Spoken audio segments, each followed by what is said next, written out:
हाय दोस्तों, जय हिंद। दोस्तों, आज बात है मेरी बात पते की और जवाब आपका। तो हम बात करते हैं वोट चोरी की, जो कल दिल्ली के अंदर एक महारैली का आयोजन किया था कांग्रेस पार्टी ने। हम उसकी बात करते हैं और उसका पीछे का थोड़ा सा बैकग्राउंड जानने की कोशिश करते हैं कि वो कैसे हुआ।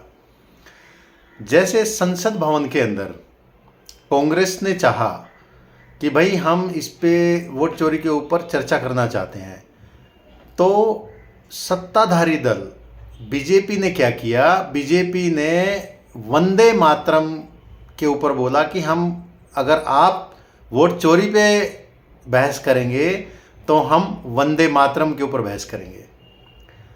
अब वंदे मातरम के ऊपर बहस करते करते वही फिर बाद में नेहरू पे, इंदिरा पे, राजीव गांधी पे, इन सब पे वो बातें चली गई।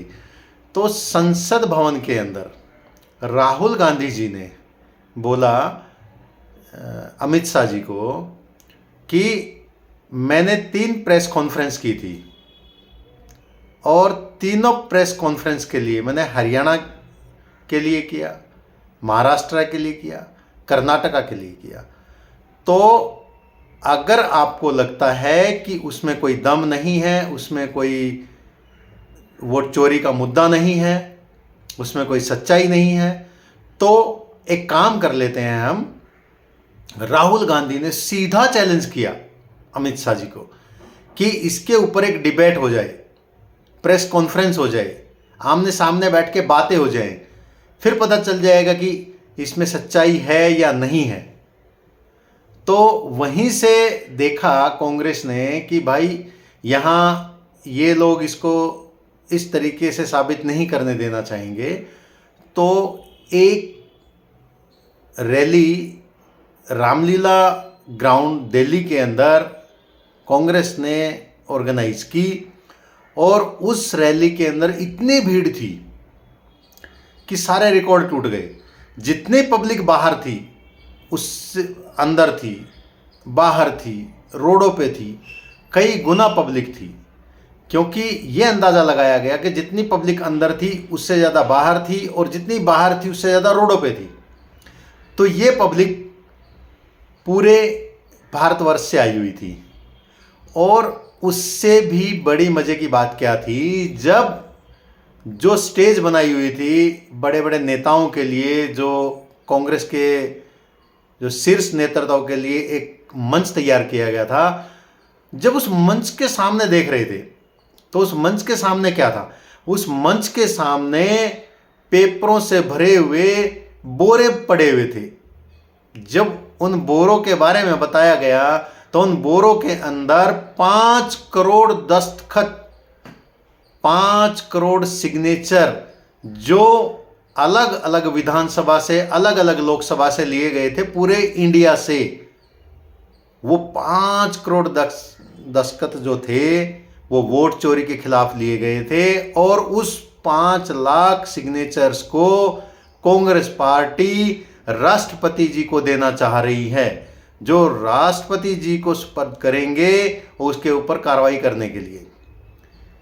क्योंकि जो अपने आज के टाइम पे इलेक्शन कमीशन है इंडिया के, श्री ज्ञानेश कुमार जी, डॉक्टर संधू जी, डॉक्टर विवेक जोशी जी, तो तीनों के नाम लेकर राहुल गांधी जी ने, प्रियंका गांधी जी ने भरी रैली के अंदर चैलेंज किया कि आप या तो भारत की जनता के इलेक्शन कमीशन बन जाइए, बीजेपी का इलेक्शन कमीशन मत बनिए, नहीं तो हम सरकार में आएंगे, सरकार बदलेगी और हम जो आपको बीजेपी ने इम्यूनिटी देने का कानून बनाया है, जितने इम्यूनिटी देना चाहे बीजेपी अभी दे सकती है, उस कानून को हम बदलेंगे और आपको जेल में डालेंगे।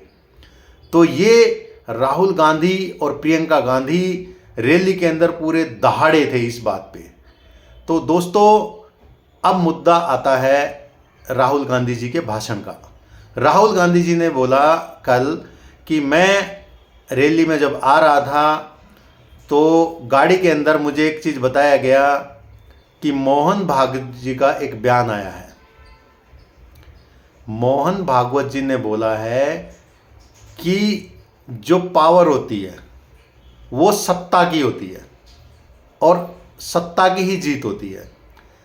तो राहुल गांधी ने बोला कि मैंने जब ये सुना तो अपने भाषण का एजेंडा मैंने चेंज कर दिया, पूरा भाषण ही चेंज कर दिया मैं कुछ और बोलने वाला था। तो राहुल गांधी जी ने इस बात पे बोला कि सत्ता की जीत नहीं होती है, सत्य की जीत होती है। ये भारत है, भारत में हमेशा सत्य की जीत होती है, सत्य ही जीतेगा। तो ये जो बीजेपी की सरकार है, जो ये संघ की सरकार है, जो आरएसएस की सरकार है, इसको हम उखाड़ फेंकेंगे। ये राहुल गांधी जी के वर्ड थे। अब इस बात को देखिए कि आज की राजनीति कितनी बदल गई है। अब राजनीति वो पहले वाली राजनीति नहीं रही है जिसमें आप विपक्ष के नेता को भी अपना प्रतिनिधि बना के किसी दूसरे देश में भेज देते थे। जैसे राजीव गांधी जी ने अटल बिहारी वाजपेयी जी को, जब राजीव गांधी जी को पता चला कि अटल बिहारी वाजपेयी जी की किडनियां खराब हैं, किडनी में इन्फेक्शन हो गया है, तो राजीव गांधी जी ने अटल बिहारी वाजपेयी जी को बोला कि हमारा एक प्रतिनिधिमंडल अमेरिका जा रहा है, आप उसके साथ चले जाइए और अपना इलाज करा लीजिए, वो भी सरकारी खर्चे पर, भारत सरकार के खर्चे पर। तो ये स्टेटमेंट अटल बिहारी वाजपेयी जी ने उनके मरने के बहुत सालों के बाद दी कि राजीव गांधी जी ऐसे इंसान थे, ऐसे प्रधानमंत्री थे भारत के कि इन्होंने मेरी जान बचाई। उन्होंने विपक्ष का नेता होने के नाते मुझे अमेरिका भेजा, उस प्रतिनिधि मंडल का हिस्सा बनाकर, और सरकारी खर्चे पर मेरा इलाज कराया, तब मेरी जान बची। तो पहले की पॉलिटिक्स दोस्तों कुछ और थी, लेकिन आज की पॉलिटिक्स बहुत अलग है। और कल जो रामलीला ग्राउंड में जो नारे गूंजे हैं, वोट चोर गद्दी छोड़, तो दोस्तों इसका इम्पैक्ट कितना होता है, कांग्रेस इसको कितना आगे लेके जा पाती है और इसमें कितनी सच्चाई है, कितनी क्या है, ये अपने आप में एक तरह से सवाल है। और जो 5 करोड़ सिग्नेचर जो आए हैं, उनके ऊपर भारत की राष्ट्रपति द्रौपदी मुर्मू जी क्या एक्शन लेती हैं, क्या इस पे भारत के मुख्य चुनाव आयुक्त का रिएक्शन आता है, ये देखने वाली बात है। अभी तक कोई रिएक्शन नहीं आया है। तो दोस्तों बहुत सारे लोगों ने इसके ऊपर वीडियो बनाई है, बहुत सारे लोगों ने मीम्स बनाए हैं, बहुत सारे लोगों ने इसके ऊपर अलग अलग कमेंट्री की है कि कल ऐसा हुआ वैसा हुआ। लेकिन क्या राहुल गांधी जी का चैलेंज अमित शाह स्वीकार कर पाएंगे? क्या देश को सच्चाई पता चल पाएगी? क्या अमित शाह जी राहुल गांधी के सवालों का जवाब सही से दे पाएंगे? जवाबों का एक पूरा, जो ये कहते हैं कि भाई एक बैग तैयार करेंगे? नहीं कर पाएंगे, क्योंकि राहुल गांधी जी ने बोला, और शायद सबने, कुछ लोगों ने देखा भी है, जिसने संसद भवन का टीवी देखा उसमें डिबेट में देखा भी कि अमित शाह के हाथ कांप रहे थे। तो क्यों कांप रहे थे? क्योंकि उनके अंदर कॉन्फिडेंस की कमी हो गई है।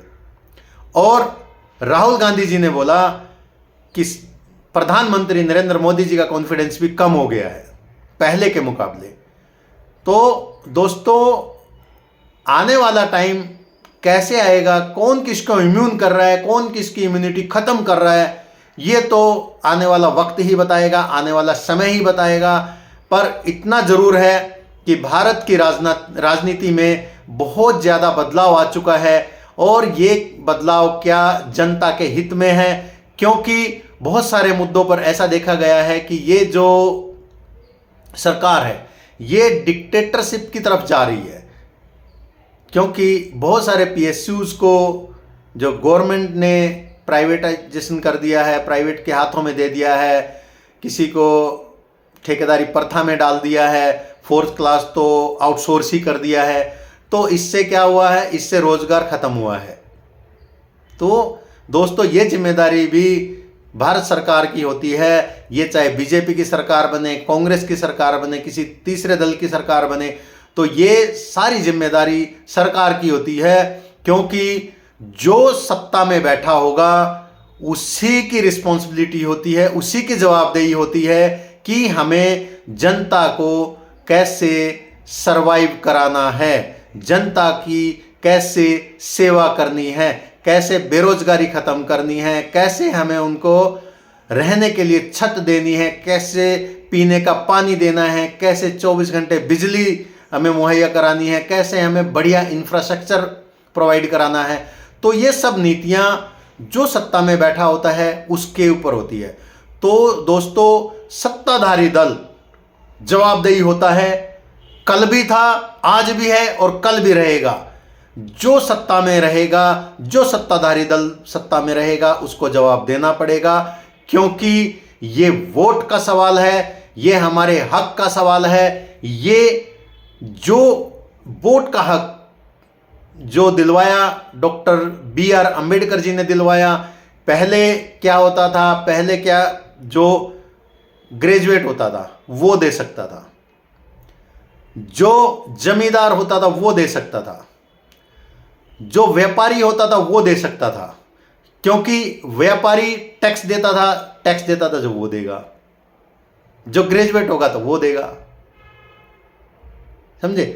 तो दोस्तों जो जमींदार होगा, जिसके पास जमीन होगी वो देगा। तो जो गरीबों को हक दिया है, क्योंकि गरीबों को पहले कोई पढ़ने नहीं देता तो ग्रेजुएट कहां से होंगे, उनको व्यापार नहीं करने दिया जाता तो व्यापारी होंगे, टैक्स कहां से देंगे। किसी के पास जमीन नहीं थी तो जमींदार कैसे बनेगा, तो वो वोट कैसे देगा।